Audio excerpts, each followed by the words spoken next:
बातमी आहे धाराशिवमधून। धाराशिवमध्ये वाद झाला होता, आता हा वाद निवळला आहे। धाराशिवमधला वाद निवळला आहे। दगडफेकीमुळे दोन गटात तणाव निर्माण झाला होता।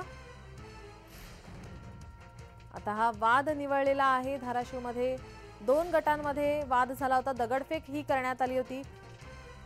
दगडफेकीमुळे तणावाचं वातावरण या ठिकाणी निर्माण झालं होतं। या ठिकाणी पोलिसांकडून मध्यस्थी करत हा वाद आता निवळलेला आहे।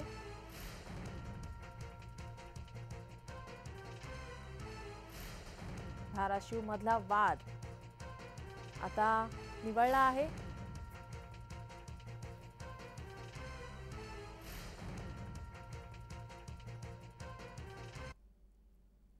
आपले प्रतिनिधी उदय सावळे पाटील आपल्यासोबत जोडलेले आहेत। उदय, आपण पाहतोय धाराशिव मध्ये दगडफेक झाली होती, दोन गटांमध्ये तणाव निर्माण झाला होता।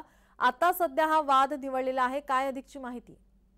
नक्कीच नीलम, आपण जर पाहिलं तर काल सायंकाळी धाराशिव शहरातील दोन गटांमध्ये सोशल मीडियावर फेसबुक पेज पोस्ट व्हायरल केल्याप्रकरणी दोन गटात दगडफेक झाली होती। जवळपास 10 ते 15 मिनिटे ही दगडफेक चालली।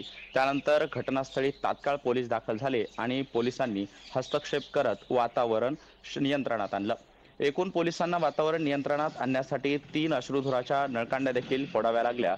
तर या दगडफेकीमध्ये पोलिसांच्या गाडीचं देखील नुकसान झालं आहे, त्याचबरोबर खाजगी गाड्यांचं देखील नुकसान झालं आहे। आणि एकूणच जर पाहिलं तर धाराशिव शहरामध्ये ही दगडफेक जवळपास 10 ते 15 मिनिटं चालली।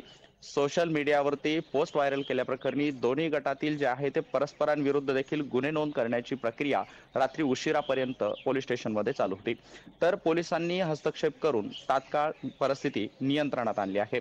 असं असलं तरी देखील धाराशिव शहरातील हा जो प्रकार आहे, हा प्रकार कुठेतरी आता येणाऱ्या ज्या निवडणुका आहेत त्या अनुषंगाने बघितलं तर अगदी वेगळा प्रकार, अनुचित प्रकार मानला जातो। परंतु पोलिसांनी वेळीच हस्तक्षेप केल्यामुळे परिस्थिती नियंत्रणात आलेली आहे। नीलम, उदय, एकूणच किती जणांवरती गुन्हा दाखल करण्यात आला, त्या संदर्भात काय माहिती मिळते?